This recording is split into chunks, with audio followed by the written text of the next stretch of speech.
Hey guys, I'm Ray Belli, and this is Words for Granted, a podcast that looks at how words change over time. If you love the show, you can become a contributor at patreon.com/wordsforgranted. For just $1 a month, which is less than what we all pay for a bad cup of coffee, you'll gain access to contributors-only bonus episodes. For not much more, I'll even send you your own Words for Granted mug. If Patreon's not your thing, but you'd still like to help keep this show on the road, you can make a one-time donation at paypal.me/wordsforgranted. Every little bit adds up. Thanks to Billy and Preston for their recent contribution. And with that, let's get on to today's episode, part 1 in a brand new series on kinship terms. What better place to start than with the first name you probably ever spoke? Mama. Even if English isn't your first language, odds are that little baby you still called your mother Mama, or at least a name that resembles Mama. As we're about to see, Mama is a very special word. When you look at the words for Mama or Mom or Ma in languages around the world, it's immediately obvious that the vast majority of them share two fundamental characteristics. The first is that Mama words usually contain an M sound, and the second is that they also usually contain an open vowel, namely Ah. Phoneticians, or linguists who study speech sounds, classify Ah as an open vowel because it's produced with a fully open mouth without obstruction by the tongue or the lips. More on the significance of these vowel mechanics later on. Now, if a mom word doesn't contain an M sound, then it probably contains an N sound instead. Some examples of these include the Filipino word nanay and the Turkish word anne. As most of us intuitively know, the M and N sounds are acoustically related, so this second category of mom words isn't entirely out of left field. Phoneticians classify both M and N as nasal consonants, which means that they're produced by a lowering of the soft palate in your mouth, which allows air to escape through the nasal passages. No one does this consciously, of course, this is just the way how it happens. M and N are also labial consonants, which means that their sound is produced with closed lips. Later on, we'll also return to the significance of these consonant mechanics. These broadly shared characteristics of mama and mom words are striking, if not eerie, because they're the only words in human languages that seem to demonstrate a universal correlation between their meaning and pronunciation. Let me explain to you what I mean by this.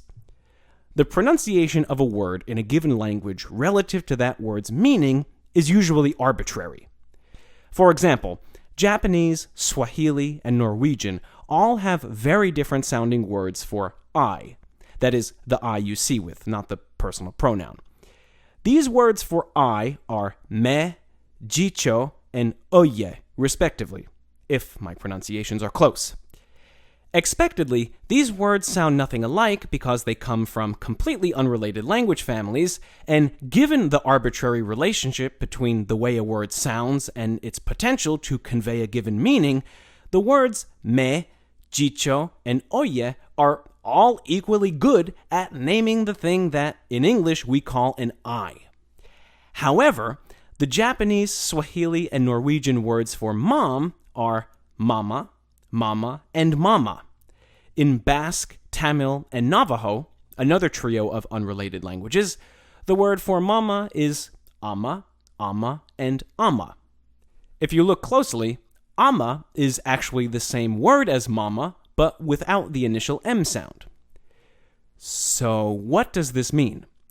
Clearly there's no coincidence here. Something's going on. Where do these mom words' shared characteristics come from? Well, I don't want to give it away up front, so let's explore some possibilities first. Is there something inherent to the meaning of the word mama that exists at the deepest level of reality that human beings around the world just so happen to have tapped into? As just discussed, there are no inherent esoteric correlations between words and the things that they refer to. Then, could all of these mom words simply be cognates? Cognate words, like members of a family tree, derive from a mutually common ancestor at some point in the past.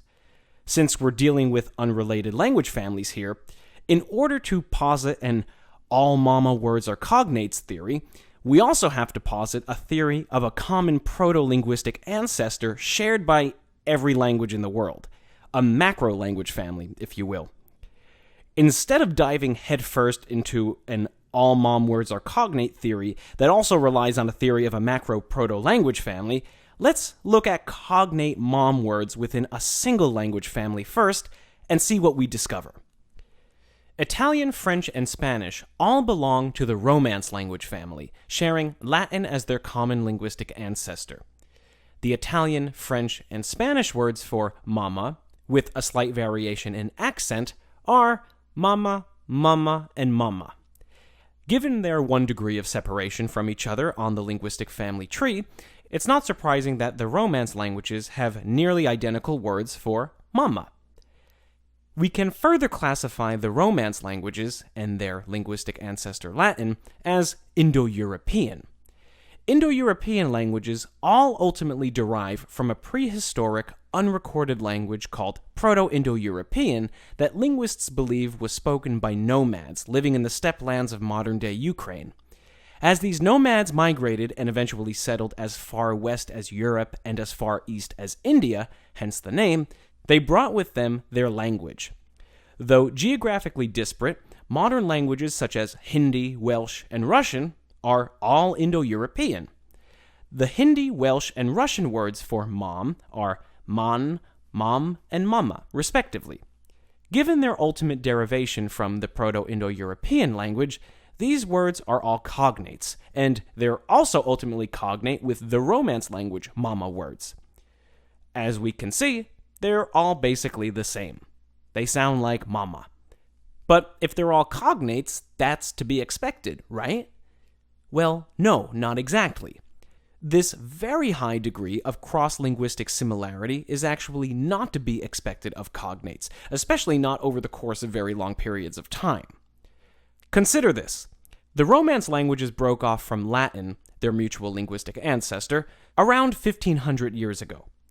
Hindi, Welsh, and Russian broke off from Proto-Indo-European, their mutual linguistic ancestor, about 4,000 or 5,000 years ago. Yet the Hindi, Welsh, and Russian mama words are just as similar as the mama words in the much closer related Romance languages.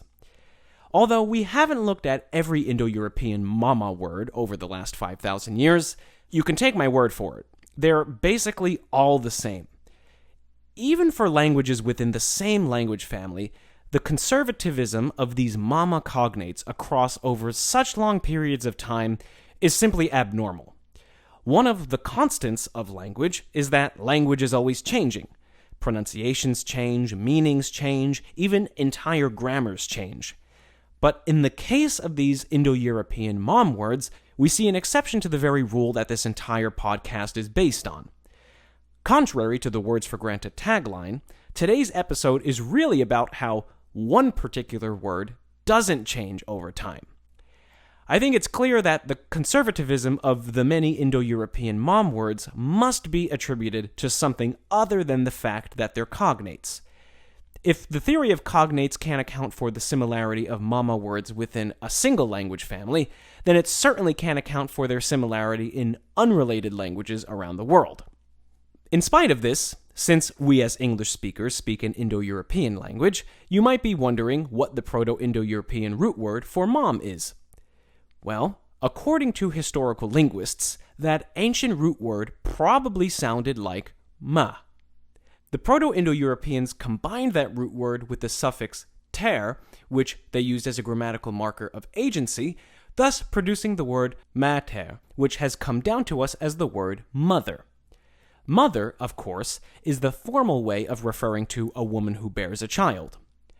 Unlike the near universality of mom and mama words, when we look at words for mother in languages around the world, we encounter much more variety in form and pronunciation.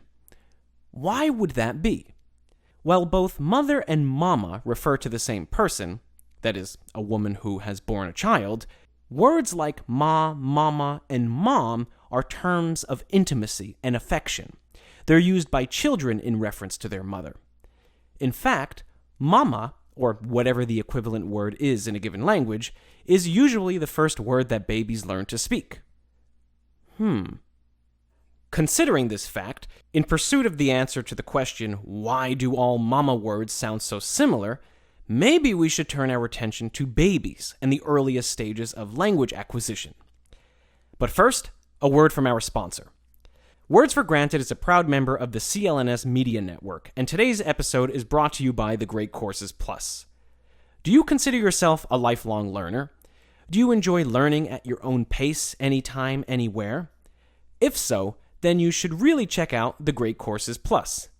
The Great Courses Plus offers unlimited video access to academic lecture series by some of the world's leading professors. This is college-level learning, but without the pressure of homework, grades, and student loans. With the Great Courses Plus app, you can stream or download their entire video library onto your phone. While the guy next to you on the train is playing a dumb video game on his phone, you can be catching up on that college course that you always wish you had taken. I recommend checking out the course Myths, Lies, and Half-Truths About Language Usage, taught by the wonderful John McWhorter. In it, McWhorter covers the general history of our language from Old English to today. He also dispels some of the misconceptions about the decline of English in the digital age, and he makes predictions about where the English language is going. It's a great complement to the things we talk about here on Words for Granted, so I hope you check it out. For a limited time, the Great Courses Plus is offering listeners of this show 1 free month of unlimited access to their entire library. To claim your free month, you'll need to sign up through my special URL, thegreatcoursesplus.com/words. That's thegreatcoursesplus.com/words. Really, it's my pleasure to have the opportunity to share this deal with you, so don't miss out. thegreatcoursesplus.com/words. And back to our regularly scheduled programming. So maybe the universality of mama words in languages across the world has something to do with babies. What do we know about the way babies communicate in the earliest days of their lives? Before babies can speak words or even possess a concept of what language is, they still can make a lot of noise. Mostly they make nonsense vowel sounds and they cry. Often these are one and the same thing. When a baby opens its mouth, the easiest sound for it to make is ah. All it has to do is keep its mouth open and push air out through its vocal tract. The tongue doesn't have to do anything. The lips don't have to do anything. Doctors ask us to make the ah sound when they look down our throats because it forces us to open up wide and keep the tongue low. Now, if a baby opens its mouth and naturally produces this ah sound, at some point it will get tired and have to close its mouth. If you keep a continuous flow of air going through the vocal tract and then close your mouth, observe what happens. The sound that's naturally produced is the M sound. Now, alternate between the open mouth and closed mouth positions while keeping the airflow going. What you get is this.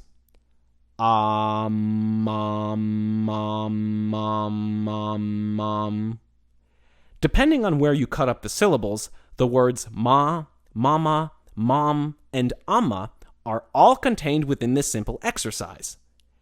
I think you can see where this is going. As for mama words that contain an N sound instead of an M sound, repeat the same exercise, but instead of breaking up the vowel sound just by closing your mouth, touch your tongue to the ridge on the roof of your mouth right behind your top teeth. Try it out and see what happens.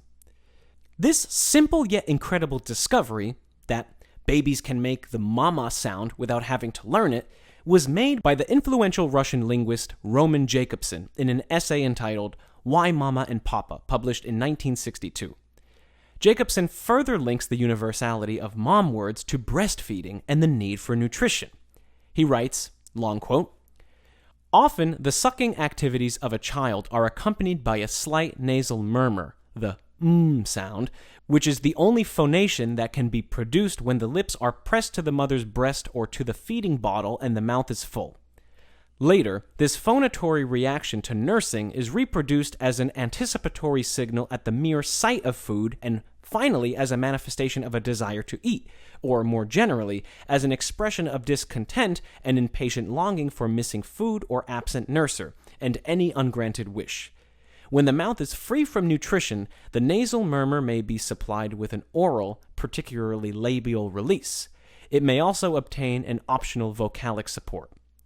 End quote. In other words, he draws a connection between the M sound in mom words and the sound we make around good food. I find it both fascinating and convincing that they both go back to breastfeeding.